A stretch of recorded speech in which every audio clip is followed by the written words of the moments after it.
fix this thing first. Do you want to should we try and lower lights for you? Don't have to quite yet, but yeah, eventually. Thank you. Okay. I'm going to do a little bit of a preamble here. Oops.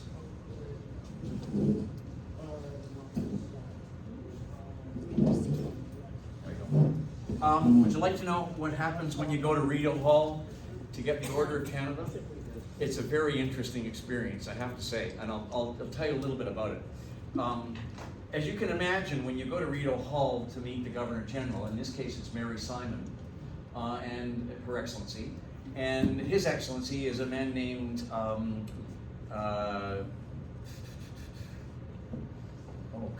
Fraser. He's actually a former CBC broadcaster. His Excellency is Mary's husband. And so when my wife and I were invited to go to Ottawa for this investiture, you go to Rideau Hall, and it's just like the military. Everything is to clockwork, right? So I went into the room where the other recipients, there were 56 of us receiving on this particular occasion last October. And in the other room, there was all the families who were allowed to come in to watch. So I went into the room where the other members were going to be honored. We had a couple of hours because they processed us and showed us how we had to walk into the room and how it would all be presented and all that stuff. So I started moving around the room, and I began to realize how remarkable the people who are appointed members are. Among them, I met that day was Sandra Oh, the actress. She was there. Remember Andy Kim, the rock and roller, right? He was getting the order that day. And there was a woman I was standing next to. I didn't know who she was. Her name was Diane Zimmerman.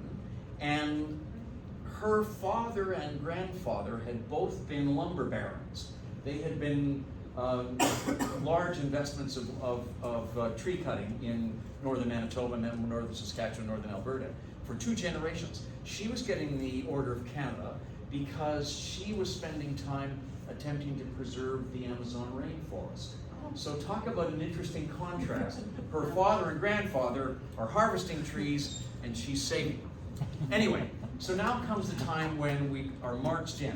Now imagine that there's a hallway or a corridor between two, so that on one side are all the families, and the other side the recipients. We march in, and it's very intimidating to go into because you go into the hall, and I march up to the front, and there's Her Excellency and His Excellency standing there, and we wait our turn, and one by one we're called up, and we come to the front, and there's a guy with more medals on him than I've ever seen in my life, and he reads the citation, and so you're feeling rather humbled by this.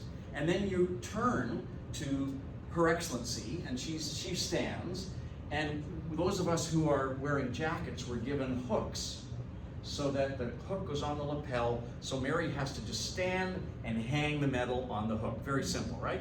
So now I'm facing Her Excellency, right? And nobody can see her. She's a little shorter than I am. And she's struggling to get the medal onto the hook. And then the hook falls off my lapel and it bounces across the floor. And the guy who's got more medals than you've ever seen, he runs out, picks up the hook, comes over here, puts it on my lapel, and I turn back to Mary, and she's hidden by me because I'm standing in front of her. She looks up at me and she says, "This isn't going very well today." And I got to think about come up with something that makes her feel less awkward. So in the spur of the moment, I said, "Excellency, all the more time I get to spend with you." Not bad, not bad. Then we turn to the cameras, which are over there, and we get a snapshot of it, and there are 56 photographs. About 3 days later, when the photographs were posted online on Rideau Hall, the only photograph she's smiling in is the one with me. So that was kind of nice. Anyway, let's get to this story. Maybe try to kill this one here, because it's pretty bright and it'll darken it. It's the farthest one on the farthest one. This one? Okay. Yeah, that's good. That'll help. That's probably all we need. Is that? Well, maybe we can get that one. It's in sections, so it's either the middle or this side. Is that too much? No.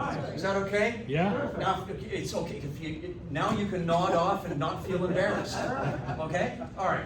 Now, this is a story that I sensed needed attention because a good friend of mine, who's another military historian, said to me, the 100th anniversary of the Royal Canadian Air Force was coming up in 2024. So I started looking at this a few years ago, and I said to this guy, he's a good friend, I said, if there was one story that's not been done properly about the Royal Canadian Air Force as we come up to the 100th anniversary in 2024, what would it be? He said, without question, the Canadians in the Battle of Britain. And I said, the Canadians in the Battle of Britain? He says, yes, do the research. So I did the research, and this is the story that I found. It's really extraordinary, because we think about the Battle of Britain as being a British story, right?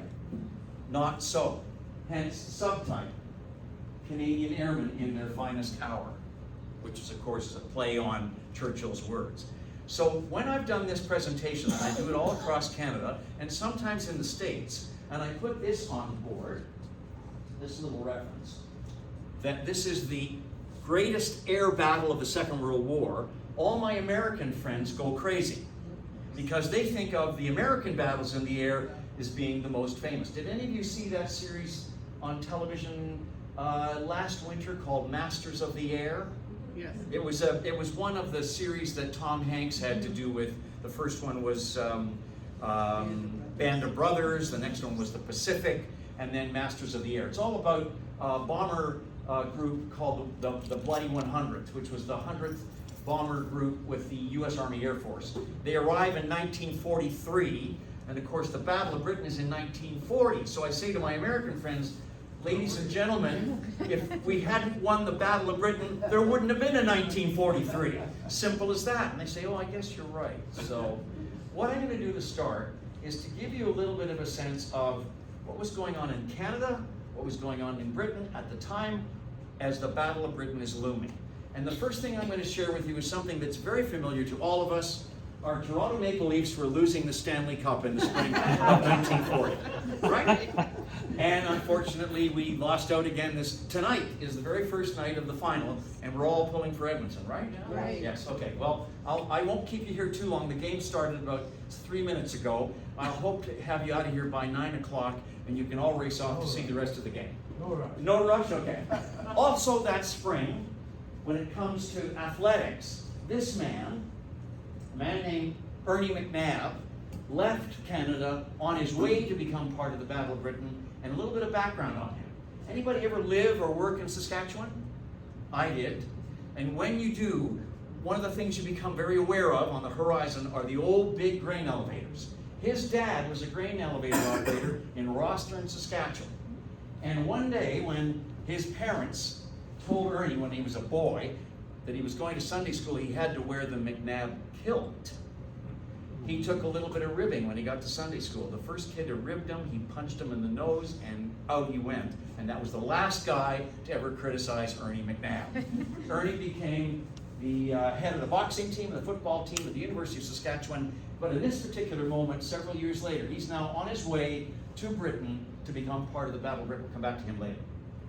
Also that spring, in the spring of 1940, William Stevenson, the man called Intrepid, he's the guy who was involved in many of the intelligence operations against the Nazis during the war. And this interesting connection that he had with the Poles was that the Poles managed to pinch an Enigma machine. You know those encryption machines that the Germans used to send messages? He managed to get one from the Poles, got it to Bletchley Park, and Bletchley Park was the place where they did all the decoding of the German messages. That was an interesting German-Canadian connection in terms of pre-war. Interestingly, there's another Canadian-Polish connection in that this man, his name is Johnny Kent, and he's here with a group of pilots. They're all Poles. They were members of the famous Royal Air Force number 303 Squadron. He was one of their commanding officers. So there was a double connection between the Poles and the Canadians during the war, and many others, not just William Stevenson, but in the Battle of Britain, this Canadian was serving with those Poles. We'll come back to him too. In the spring of 1940, for the very first time, shame on us in Canada, women in Quebec had given the first opportunity to vote in a provincial election. In 1940, it took us that long to recognize the franchise for women in Quebec in a provincial context. That same spring, This woman, Elsie McGill, was shattering glass ceilings before we even knew what the heck that meant. We'll come back to her in a few minutes. She is absolutely crucial in the Battle of Britain, but serving the Battle of Britain from Canada. Well, I'll tell you about her a little bit later. Get rid of this cursor.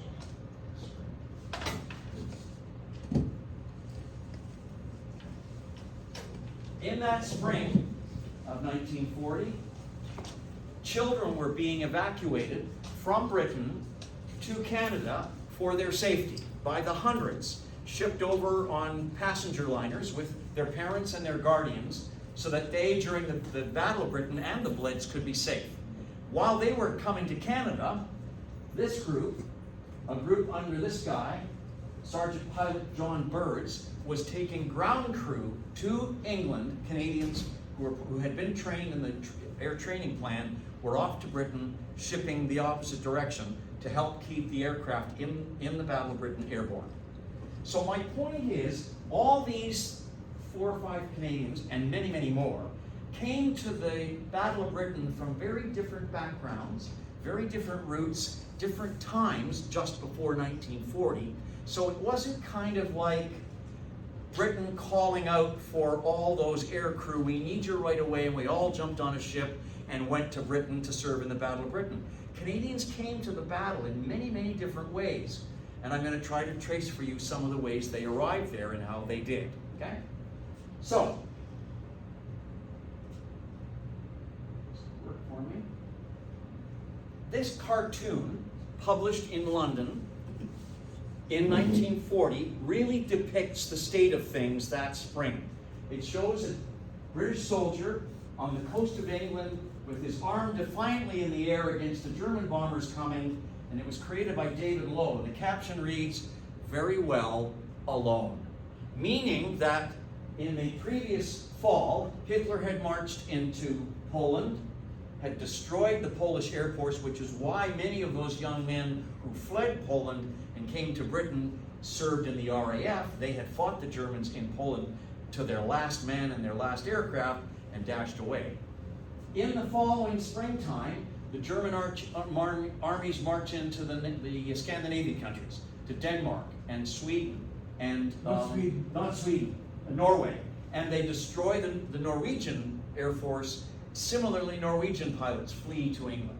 But we're retreating. And then the Blitzkrieg marches through the Low Countries, the Netherlands, Belgium, Luxembourg, and on into France. And we are running. We are running in the springtime of 1940, defending, trying to hold ground we cannot hold. And of course, this leads, of course, to the famous withdrawal at Dunkirk in May and early June of 1940, when 335,000 troops were evacuated from the shores of France back to England safely. It was a great victory for human life, but it was a Pyrrhic victory. We were running, we were defeated. And as we left France and we left Belgium and the Netherlands, the Allies are destroying everything in their path and behind them, so that the Germans can't see what we're using, the weapons we have used and against them. However, not all of the sort of burning as we left was successful. The Royal Air Force, in attempting to destroy the aircraft they couldn't take back with them, back to England, in one instance failed to destroy their radar system. And the Germans found it. And the Germans assessed it. And they sensed that it was deficient. They thought their radar, their German radar, something called Freya, was much better than Allied radar. They wouldn't have to worry about it. And so they dismissed the Royal Air Force radar. Mistake number 1. We'll come back to that too. Here's a little bit of film, documentary film, again depicting that moment just before the Battle of Britain and how it was coming to a climax. July 1940. The German armies that have conquered Europe are preparing to cross the English Channel and invade Britain. But to win the Battle of Britain, the Germans must have command of the air. They must destroy Britain's Royal Air Force. With no air force, Britain will be defenseless. Now Britain's last line of defense are the fighter pilots. Flying with the Royal Air Force and with the Royal Canadian Air Force are more than 100 Canadians. Actually, that number is not true. I'll get back to the numbers in a minute. The reason I pull this clip up is to illustrate to you what the defense of Britain in the Battle of Britain looked like. We're talking about single engine, single cockpit, mono-wing fighter aircraft.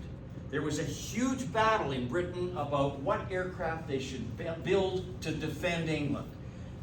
The Royal Air Force was divided into silos. There was Bomber Command, there was Fighter Command, there was Coastal Command, there was Training Command, and on.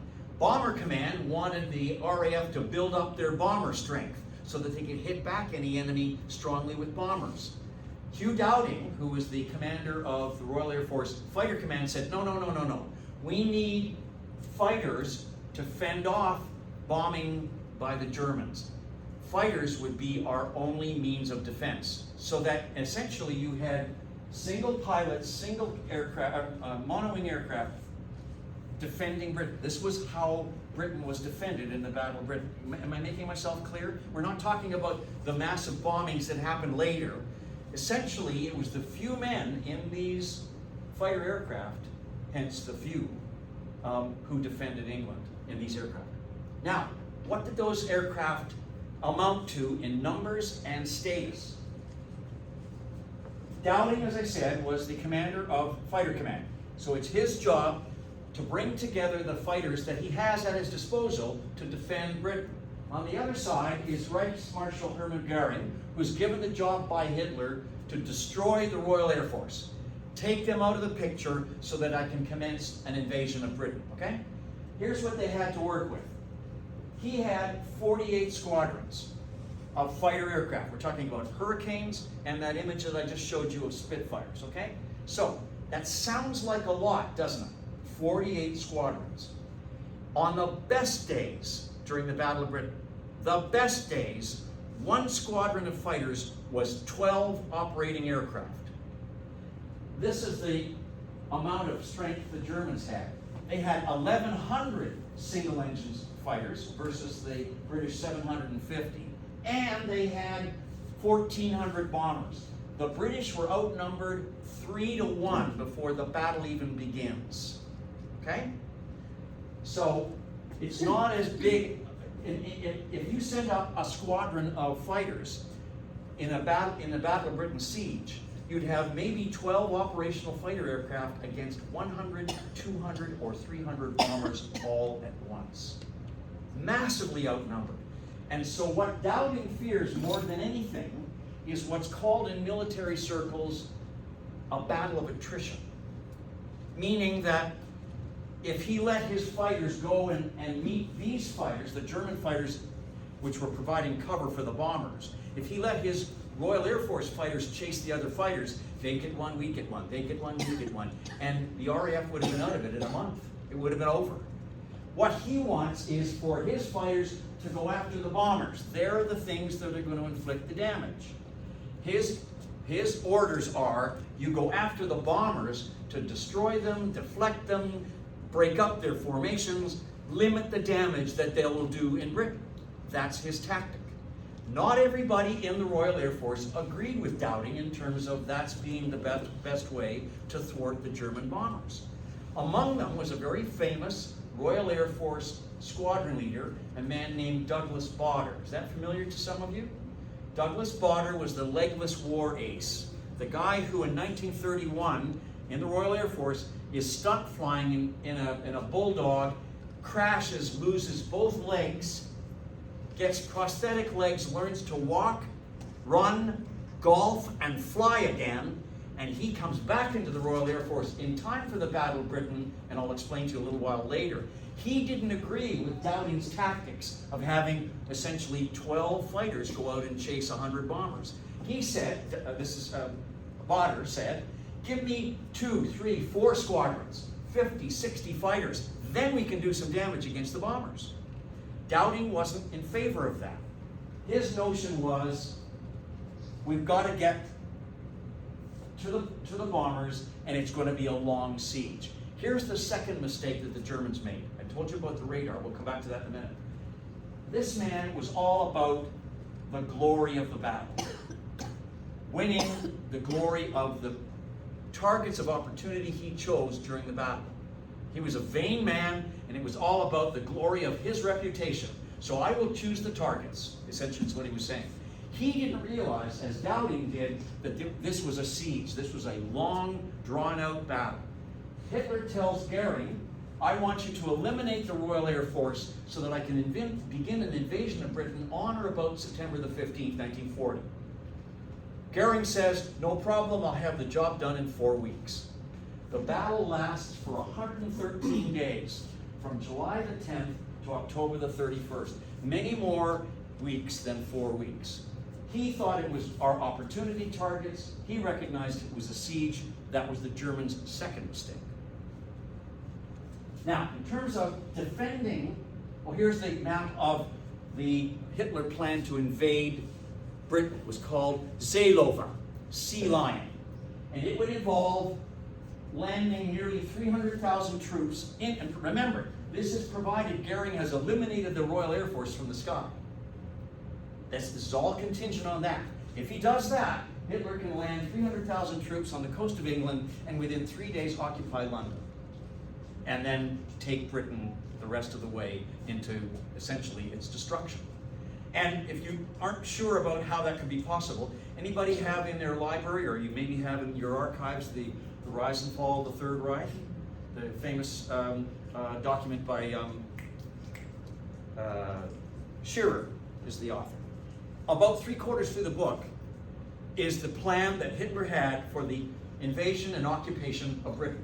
The first thing he was going to do was to take every man over the age of 14 and up to the age of 40 and move them all, British, move them all to forced labor camps in Europe, and then begin the rape of England.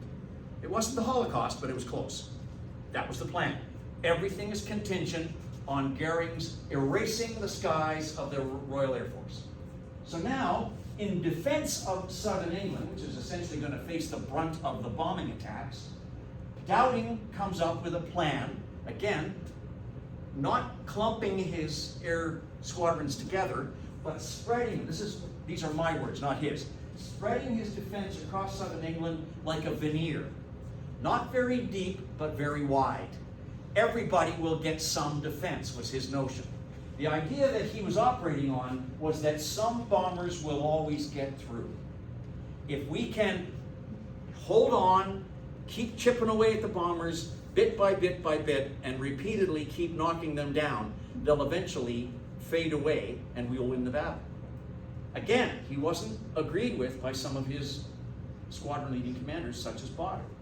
But that was the tactic, was to give a little bit of defense to everybody, essentially across, because not only were there population centers in this part of England, so were there defensive positions, and there were two major fighter aircraft manufacturing plants. The Supermarine Spitfire plant was located down in here, and the Hawker Hurricane fighter aircraft plant was in the same area. They too were the targets that the Germans were attempting to destroy.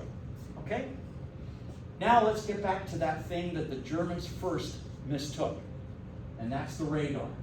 The radar essentially is Dowding's ace in his pocket.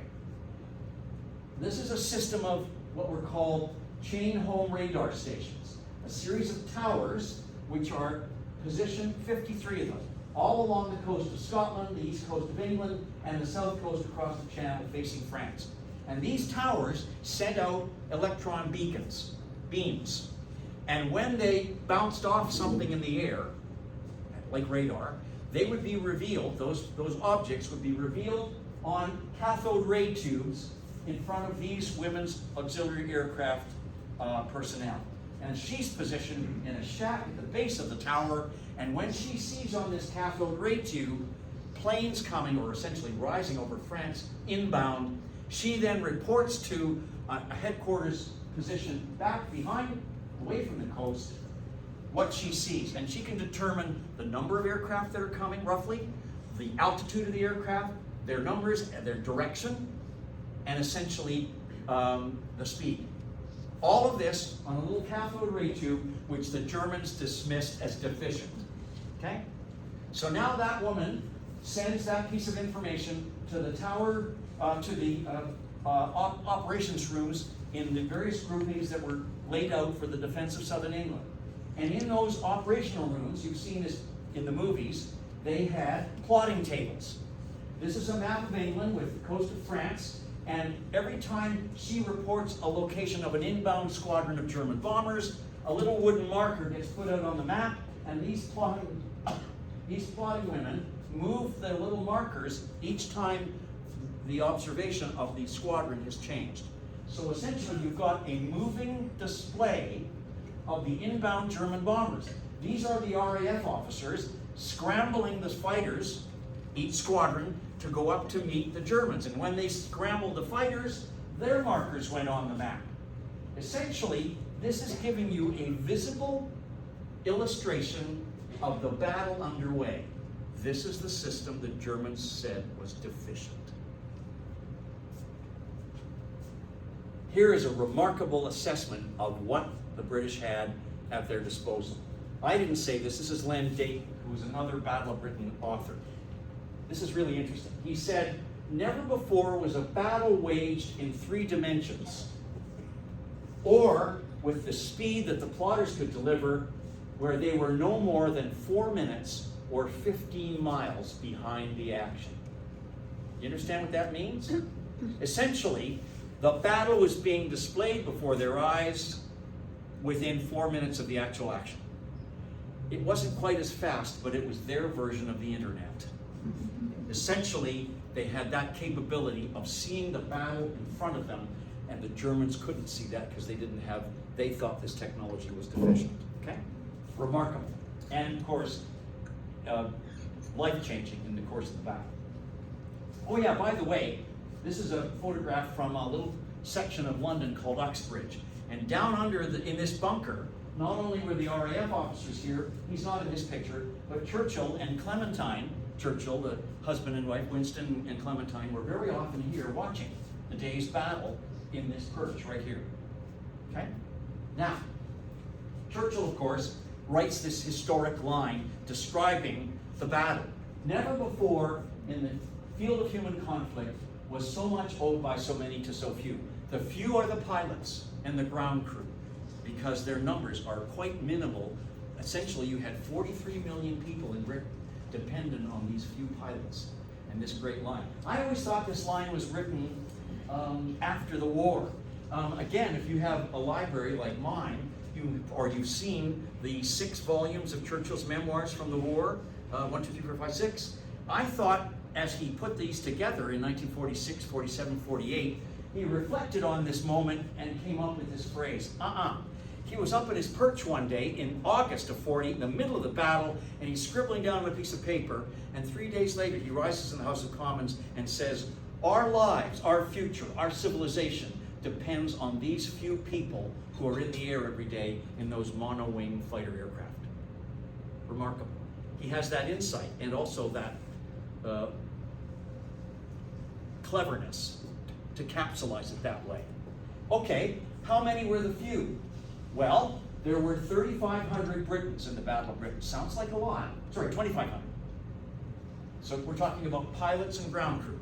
In addition to the British, there were 147 Poles. Many of them had fled from Poland and ended up in the Polish squadrons. There were 101 New Zealanders. There were 87 Czechs. There were 7 Americans. And wait for it, there were 300 Canadians. We were the 2nd largest contingent of combatants in the Battle of Britain. Now, I went through 8 grades of elementary school, 5 grades of high school, and half of university, and nobody once told me that the Battle of Britain was fought second largely by the Canadians. Nobody.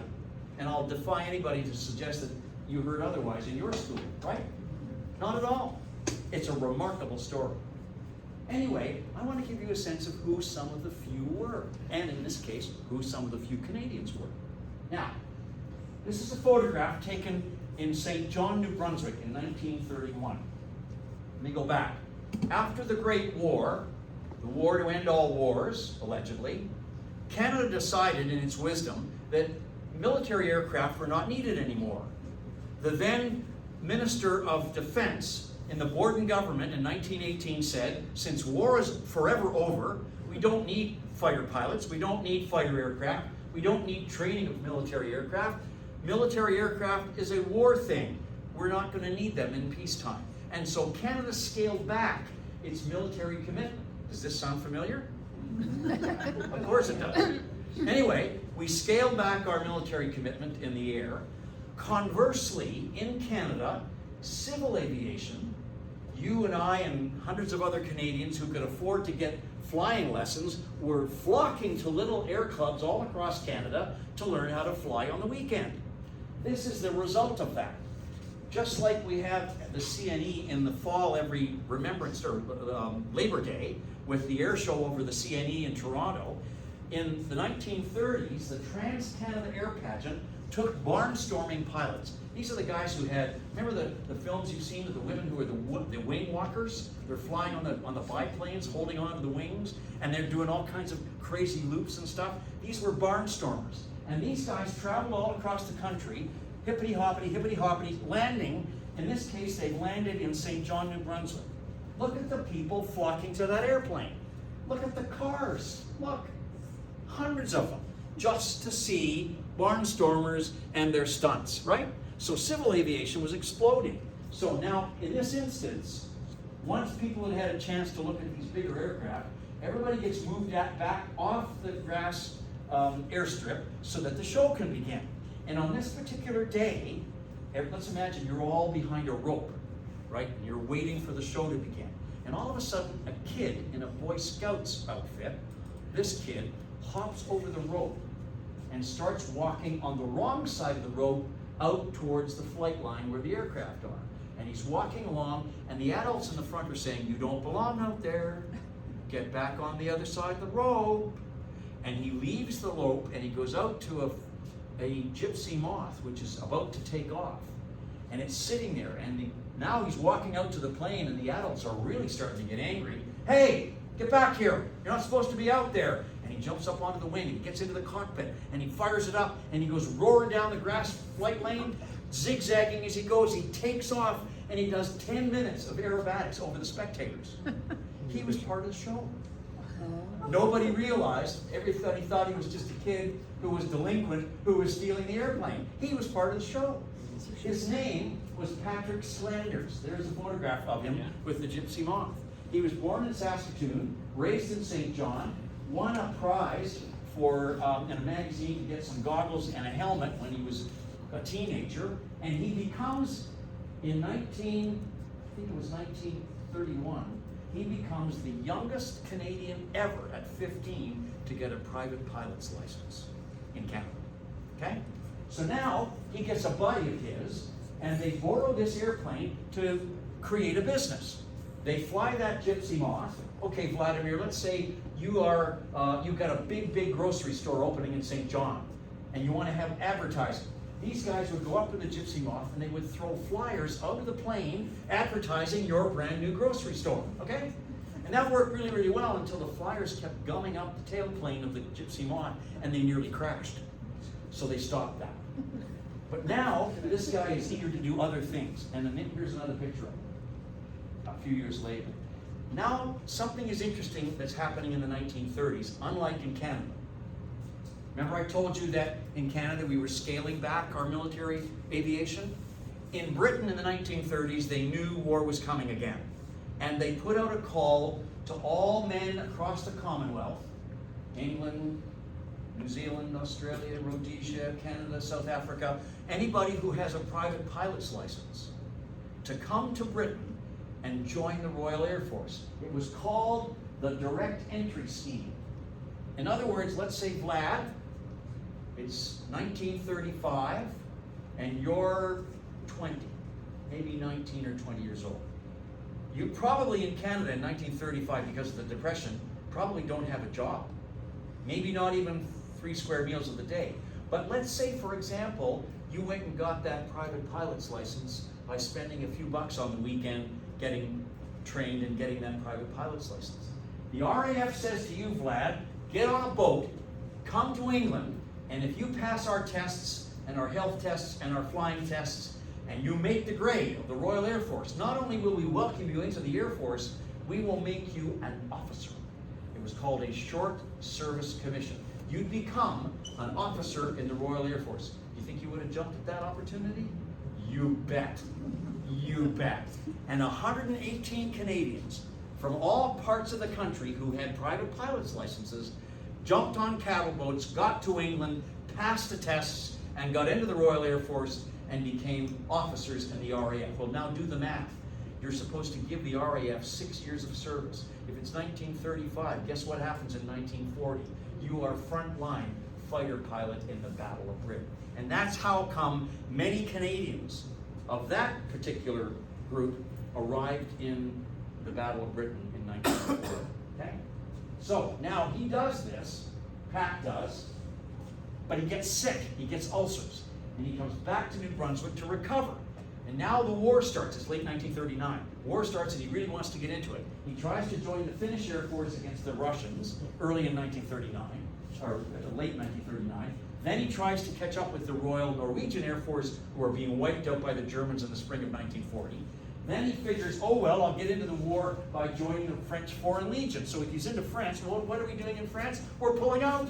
He barely gets out of France by the skin of his teeth, and he ends up coming back to Britain and plumped into this squadron, the all-Canadian number 242 squadron in the Royal Air Force. And here's how that squadron came to be.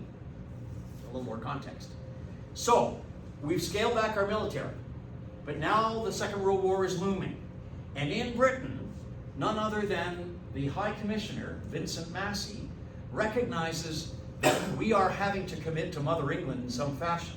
And he makes contact with then Prime Minister Mackenzie King, and he says, Prime Minister King, I have an idea. We can train pilots and aircrew in Canada as a means of supporting Mother England. And King thinks this is brilliant. Why? Because it keeps control of our expenditure in the war at home. It means that casualties won't be as horrific as they were in the Great War, and we won't have to conscript anybody, because it'll all be volunteers. It's a perfect solution to King's political problems as the war looms.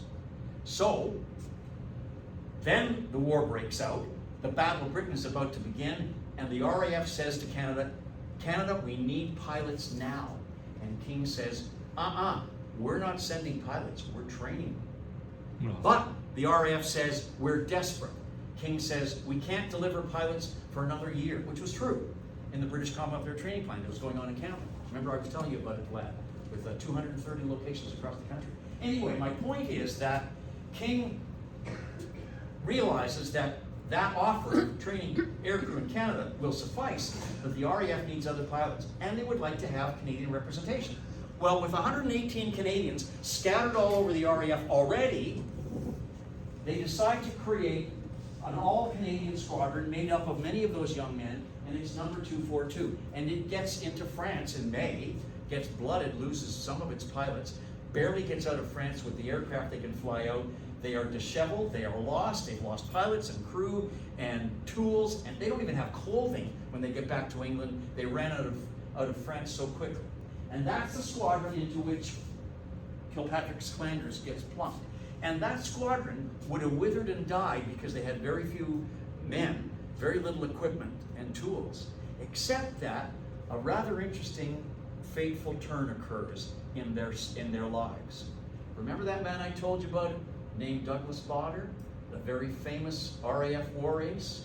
Suddenly, Bader gets assigned to take over number 242 All-Canadian Squadron. And he's sent there to whip these guys into shape. And here's a clip from a movie which depicts that moment. This is from a movie called Reach for the Sky. It's the Douglas Bader biography.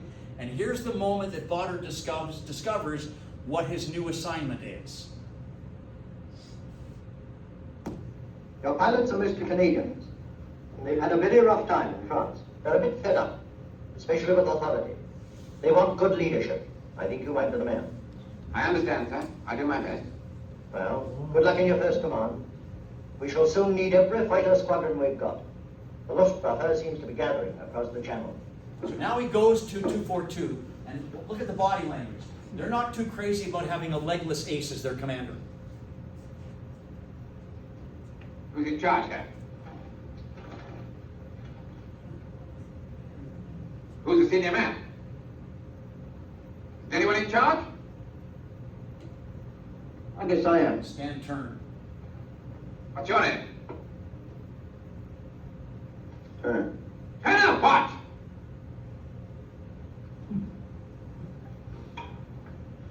Sir, Botter realizes that the only way he's going to convince these young Canadians that he can lead them is to show them how well he can fly on prosthetic legs.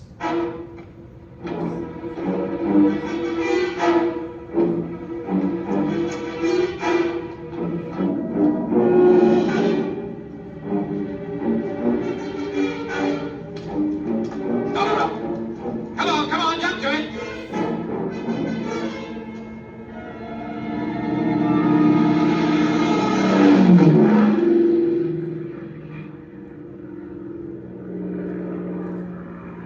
Not bad. Not bad at all.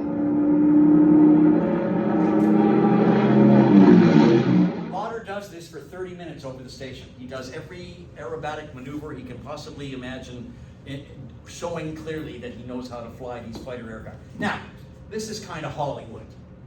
And as we know, movie makers never let facts get in the way of telling a good story. But it is, in fact, a representation of spit and polished Botter, who wants to whip these guys into shape, meeting a bunch of disgruntled Canadians who are not so sure about this guy. And essentially, he whips them into number 242, all Canadian squadron.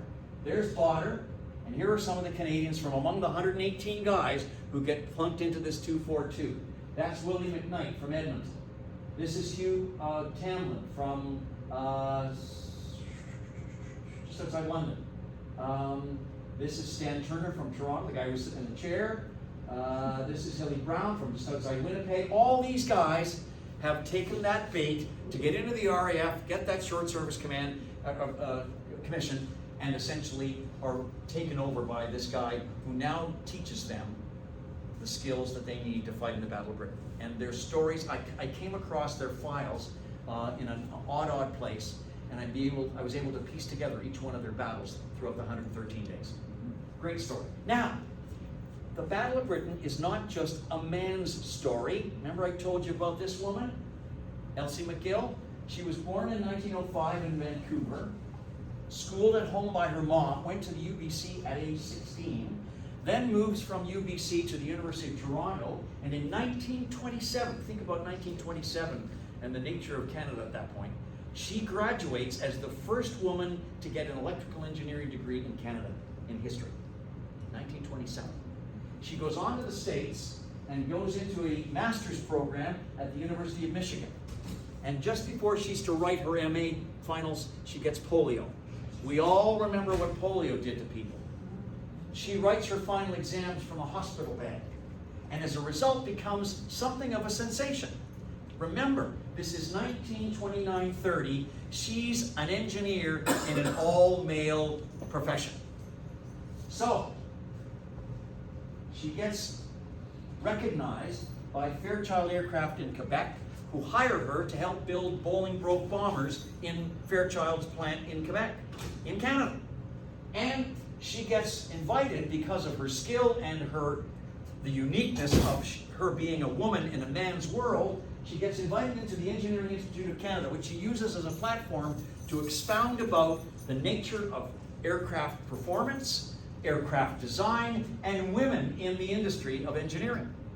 Again, think about this. In 1938, she's speaking out about women in the industry and in the profession of engineering. And then suddenly, a company in far-off Fort William gets a contract to build fighter aircraft for the British government, for the Royal Air Force. We're talking about Thunder Bay, right? Up on the top of Lake Superior. So she gets the job of leading the assembly of 40 Hawker Hurricanes in Canada. Now, why was that important? Because another Canadian, a man named Max Aitken, otherwise known as Lord Beaverbrook, Lord Beaverbrook was in charge. He was a Canadian born in New Brunswick, goes to Britain around 1900, gets elected as an MP. Churchill gives him the job of becoming the Minister of Aircraft Production. He begins to realize that we've got to ramp up production of fighter aircraft, and he invents something called shadow factories. Factories that the Germans don't know about where fighter aircraft are being manufactured, including Fort William and Fort way over in Canada. Elsie gets the job of assembling those aircraft. Here's a piece of film and some voiceover of Elsie's thoughts on the notion of women in the industrial job of engineering to build military aircraft.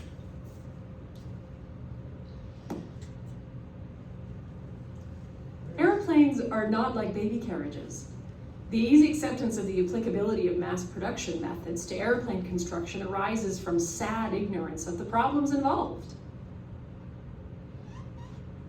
Aviation and women are taking each other seriously. The foggy, lighter-than-air mindedness that attended women's first ventures, the glaring headlines, the frenzied publicity, and overwhelming popularity of pioneers is dissipating. To our shame, we engineers devote the years of peace to designing and planning for war. To our glory, we are the group to which our country turns in times of war. Heavily upon us as individuals and as a professional unit, our national duty rests terrible and clear. Her national duty is to build those damn airplanes in a hurry because Britain needs them. These are the Hawker Hurricane fighter aircraft that they're calling for, that Lord Beaverbrook is demanding get delivered as fast as possible. She gets the contract in 1938 to build them and to deliver them as quickly as possible. And here's what she has to do that.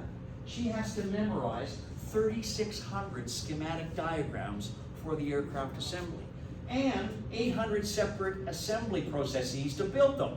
Then, as you saw in that last picture, test them in the air. She's watching the assembled Hurricane fly over the plant, and then disassemble them and get them all the way to Halifax aboard this ship in time to get to Britain for the Battle of Britain.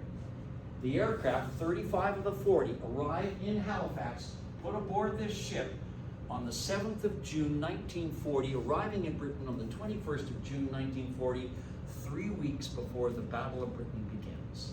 Elsie delivered. Has anybody ever heard of her before? I haven't. If she was an American, they made a Bette Davis movie out of her. That's how important she was.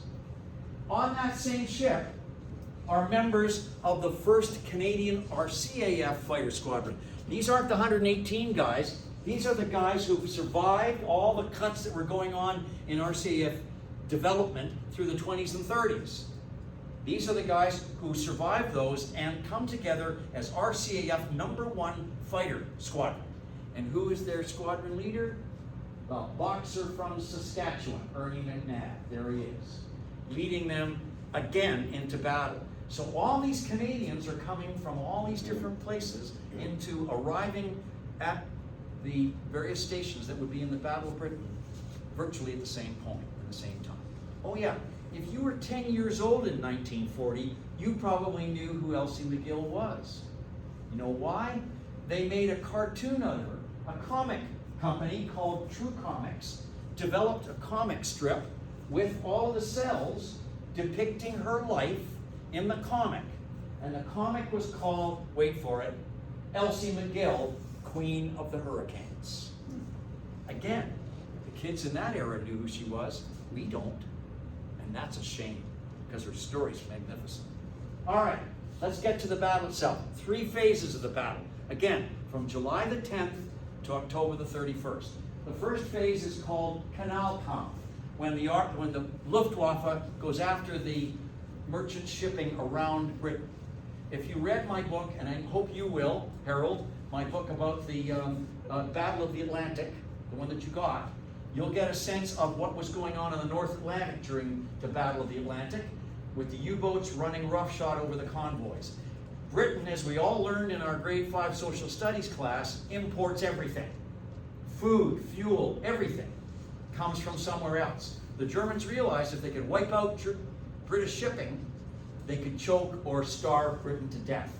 And so the last phase of that around Britain are the attacks against merchant shipping around the British Isles. This goes on from July the 10th to August the 12th. Then, suddenly, something happens. Again, that man who was head of the Luftwaffe, Hermann Goering, chooses a different target. Okay, we've dispensed with a lot of the merchant shipping. Let's choose targets that are more interesting. The bases in southern England. This is the Aberangriff part of the attack. And they start to attack Air Force bases, Air Force production plants, and some places of population where there are military installations in southern England. And this is the period in which Dowding's greatest fear begins to loom. A battle of attrition. They get one, we get one. They get one, we get one. And the number of pilots and aircraft is falling quickly, too quickly. And it looks as if we're going to lose the battle. And then another twist of fate.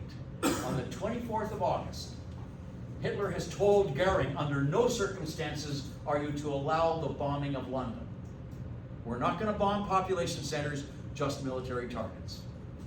Goering gets permission on the 24th of August, late in this period, to send a night bombing mission from France against London, against the docks in East London. If you've ever been to London, you know that that area known as Canary Wharf is the industrial heart of London. There are power plants there, big warehouses are there. In this time, war munitions were there.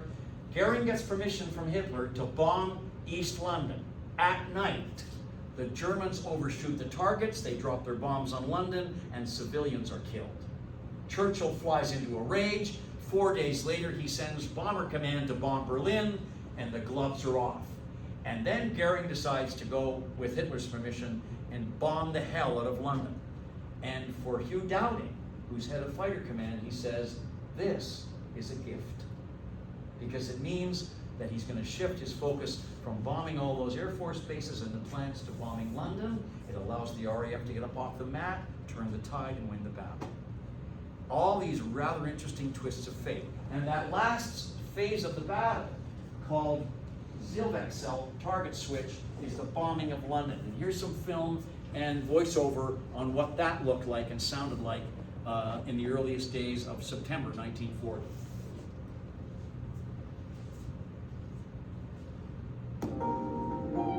By 4:15, the first wave of this mighty armada was crossing the English coast.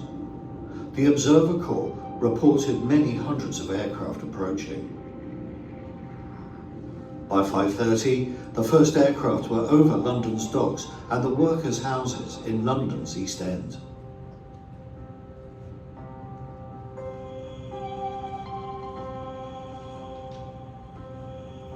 The civilian population was about to experience the full force of what was to become 57 days of continuous bombardment. The Blitz had begun.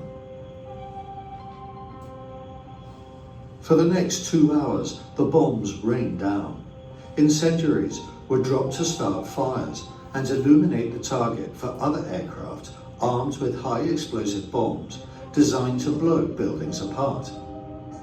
Some were fitted with delayed action fuses, timed to kill and injure civilians and rescue workers as they cleared the wreckage. But there was more to come. At 8 o'clock, the sirens wailed across London once again. The bombers were coming back, over 300 of them. For hours, they pounded the docks and surrounding areas.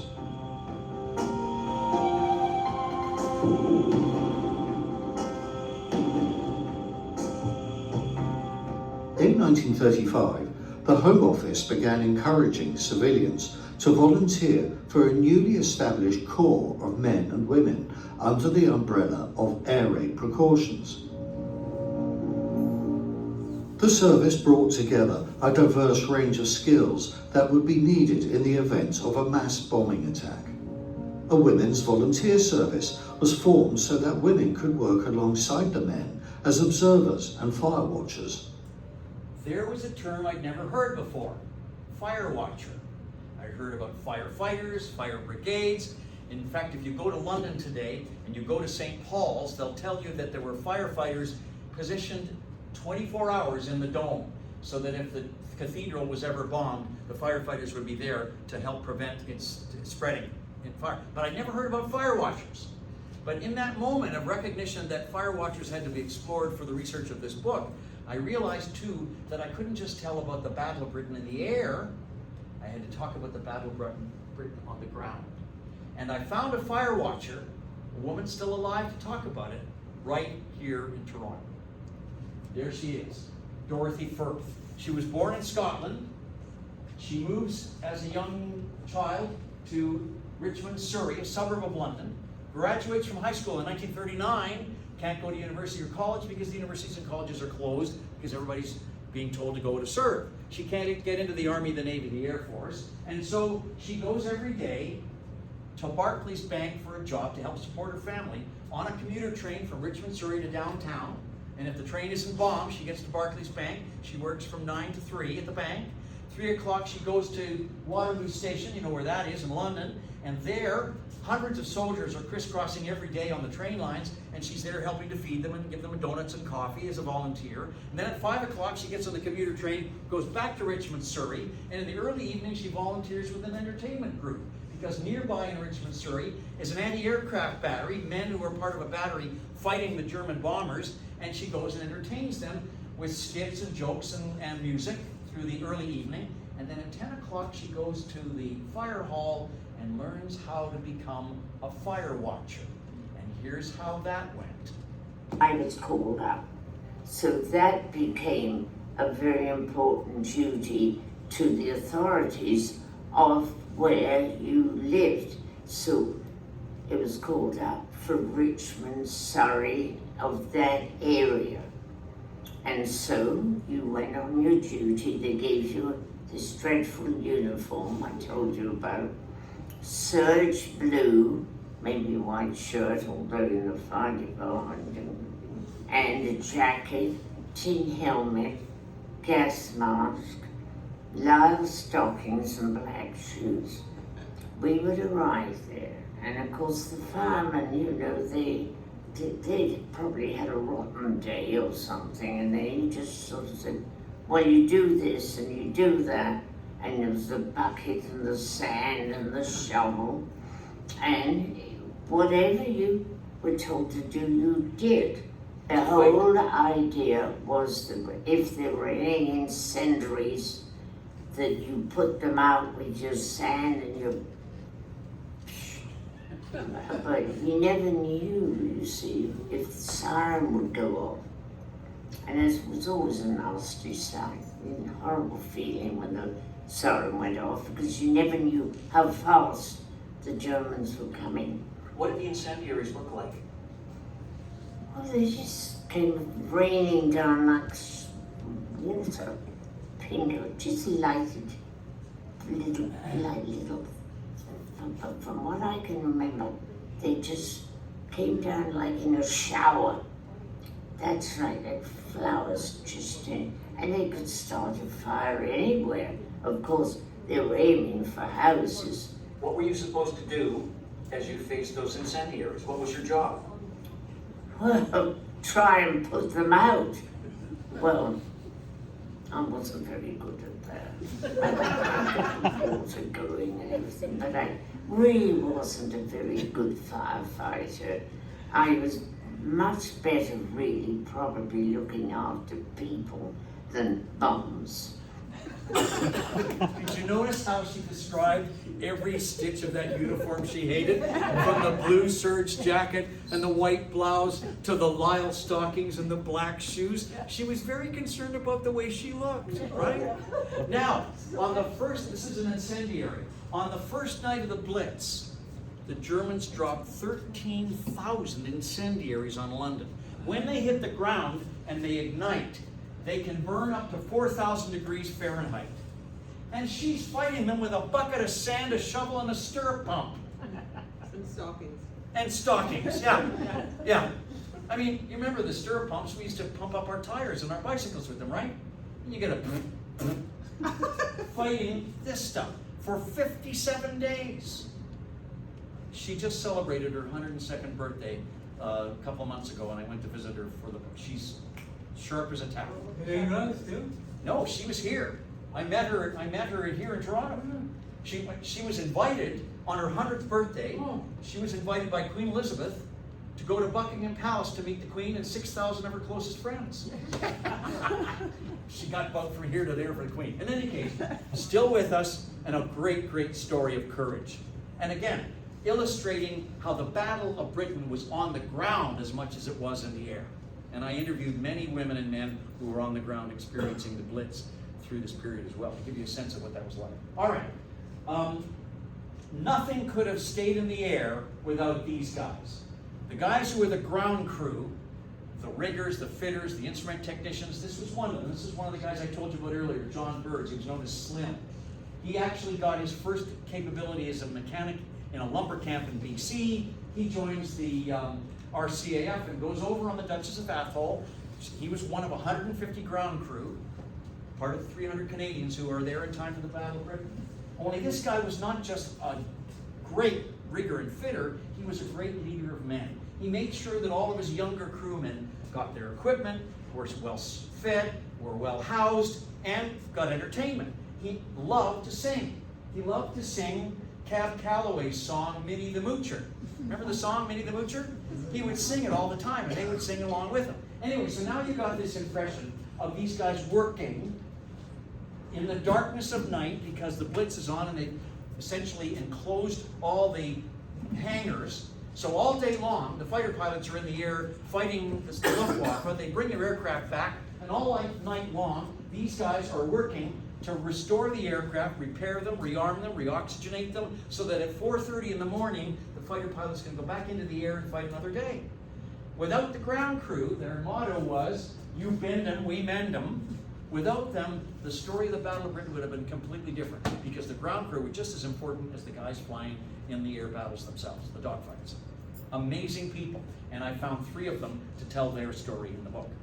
Okay, one of the guys I talked to, they're all singing Minnie the Moocher at night. I mean, it's just absurd. They're working in the dark, they're trying to repair planes, and they're singing Minnie the Moocher all night long. One of the guys I came across was a guy named Ed Reno, who was a Canadian fighter pilot. He said, Slim Birds had more creative talent in his hands than any man I've ever met, meaning that he could repair his aircraft in fewer than about 8 hours for the next day's sorties. An amazing crew.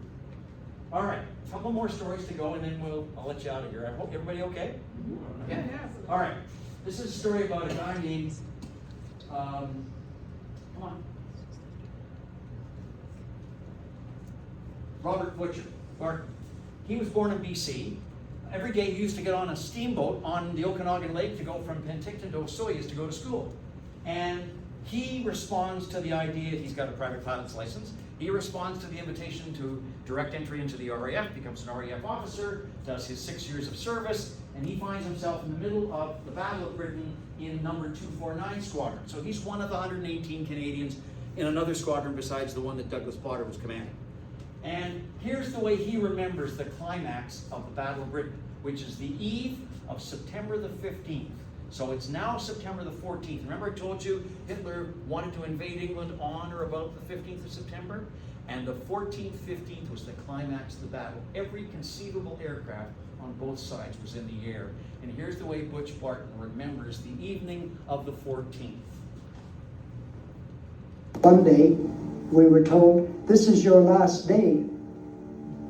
Tomorrow, the invasion is going to occur.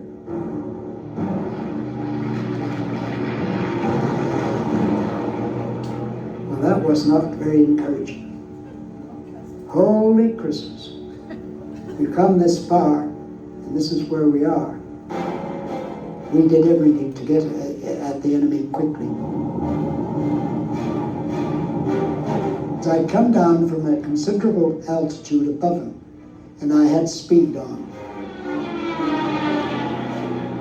At that time, he turned then, and turned to fight, and I had great difficulty in getting behind him again. Every time I closed up with him, he turned to fight. He climbed up into a cloud, and he thought he was going to be safe. It was just great. when I came out of the cloud, there he was in front of me. And that was his bad luck. Martin is amazing, and what his stories gave me was a real sense of what that dogfighting was like in the air, because it's just an incredible strain and stress, and if you survived it, it was quite miraculous. One last story. Story of the guy who linked up with the Poles. His name was Johnny Kent. He was raised in Winnipeg, and he gets his instruction as getting weekend instruction from a guy named Connie Johansson, an Icelandic First World War pilot, Canadian. And Johnny was so bad as a first pilot on his solo, Johansson called his first solo god-awful. He said he just about killed himself.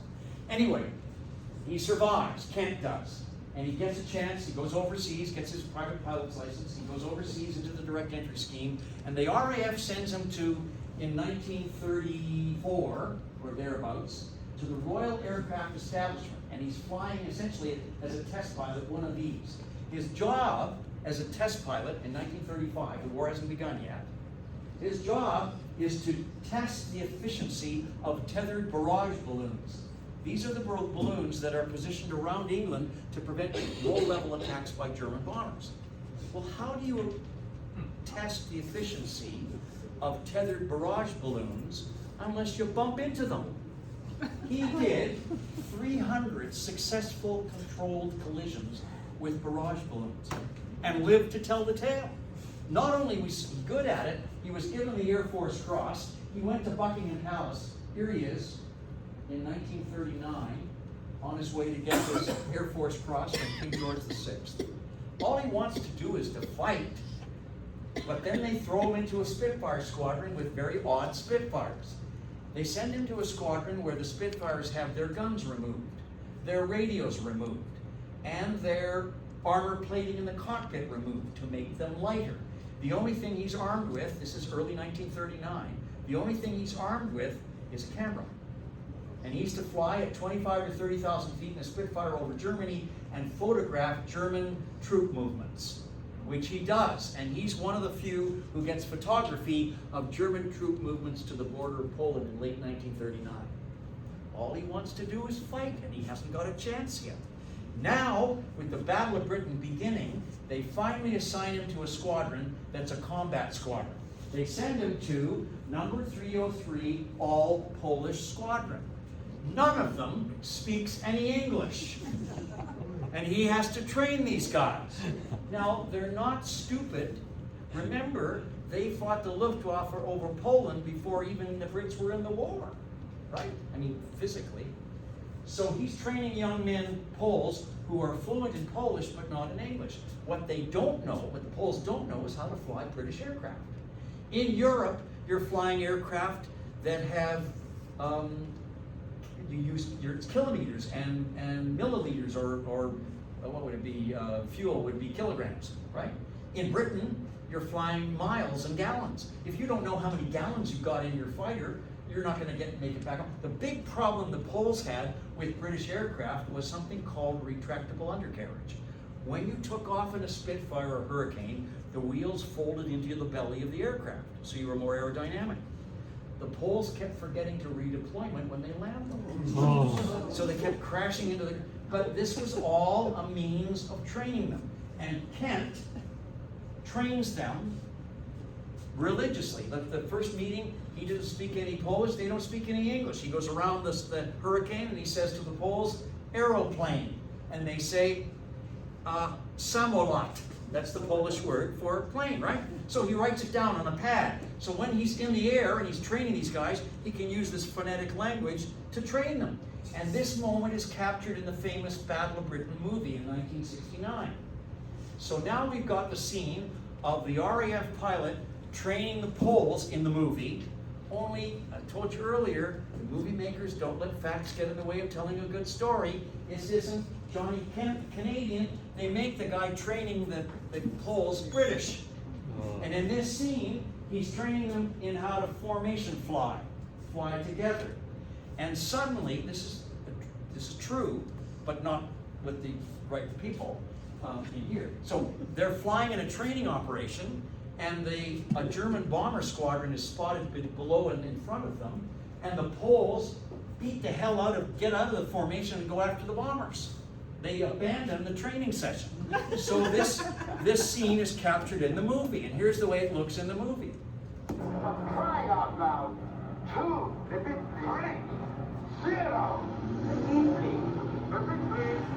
Now just shut up, that one of you, and follow me. Unless you're blind as well as... Oh, God, still. So now the Poles are chasing after the German bombers, and they're shouting commands at each other in Polish on the radio.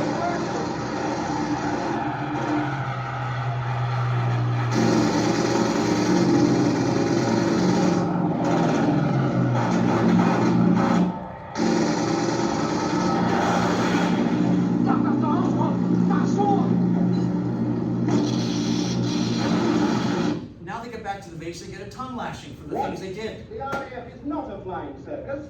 Po pierwsze, lotnictwo brytyjskie nie jest latającym cyrkiem. 2, strict RT procedure will be observed at all times. Po drugie, procedura radiowa będzie ściśle przestrzegana przez cały czas. And it is never, repeat, never to be used I nigdy, powtarzam, nigdy nie będzie używana for private Polish chit-chat. na prywatne polskie rozmówki. Finally, and God alone knows why, I've received the following signal. Congratulations, as of today, this squadron is operational. Signed Keith Park, Air Vice Marshal AOC 11. But that's not how it happened. They did go operation. In other words, the Poles did get permission to fly combat. But it wasn't because of this goofy mess up in the abandonment of the training session. What really happened was Johnny Kent was leading them in this formation. The Poles saw the German bombers. They radioed ahead to the squadron leader for permission to leave the formation. They raced away from the formation, shot down 2 bombers. They got back to the base, and Johnny Kent writes to Keith Park and says, as a result of the way they've demonstrated their abilities today, they are prepared to fight. The exact opposite of the way it's depicted in the movie. This is a very racist view of the Poles. It's a horrific, demeaning way of suggesting that the Poles were not smart, when in fact they were just the opposite. And that's the stunning thing. And Kent works with these young men and whips them into this. Look at this. This is the fighter squadron 303, all Poles except for Johnny Kent. In 42 days of the 113-day battle, the Polish squadron shot down 126 German aircraft, more than any other fighter squadron in the Battle of Britain. These guys scored the highest of anybody, not the lowest, not stupid, not ignorant, not what all those implications. They were brilliant flyers, brilliant flyers. In fact, Kent wasn't an ace. You had to, in order to be an ace, you had to shoot down 5 aircraft. These other guys were all aces before he was, and he was leading them. Right? In fact, one time he's chasing a Messerschmitt back across the channel to occupied France, trying to catch up to it to shoot it down, and just as he's reaching the Messerschmitt, kind of low level, he gets attacked by another Messerschmitt. Out of nowhere comes this guy, Henneberg, who draws that second Messerschmitt away so that Kent can go in and finish off the job. When they get back to the station, Kent says to Henneberg, "Thanks for drawing that other Messerschmitt away." Henneberg says, "There wasn't one, there were 6. That's how good these guys were. And you watch in the evolution of my book how this guy learns from these young men who were essentially his trainees. He learns from them, among other things. He said the Poles were playing for keeps. Right? And that horrible stigma of the way they were treated carries on after the war. In 1946, a big parade is being held in Britain on May the 8th, VE Day. And everybody gets invited to the big parade except the Poles. Why? Because then Prime Minister Clement Attlee in Britain has just negotiated with Joseph Stalin for the Soviet Union to take over all of Poland. and he doesn't want to offend Stalin, so the Poles are not invited to the parade.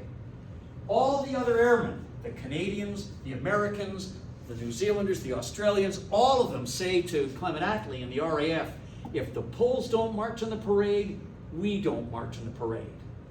So Clement Attlee relents. He sends out 25 invitations. The Poles say, to you, we're not coming. And the parade goes ahead. But it continues that horrible disassociation of the Poles who were key to the victory from the entire history until you dig deeper and find out otherwise. And finally, this wonderful sculpture, which is just down near Westminster, and it's a kind of a relief showing the pilots coming out of the wall, coming out of the dispersal huts, racing out to their airplanes, and all the names of the people, 2,937 Allied airmen who were in the Battle of Britain, including the 544 killed, including 20 Canadian pilots. But the irony, of course, is that the Battle of Britain ends on October the 31st, 1940. There are still 1,749 days of the war to go, which means that the battle fades into history and essentially is written by the historians of the day, capturing its very British flavor. It wasn't a British story, it was a combined effort. So I come back to Churchill's line, never in the field of human conflict was so much owed by so many to so few. I just want to make sure that people realize among the few were a whole lot of Canadians. Thank you.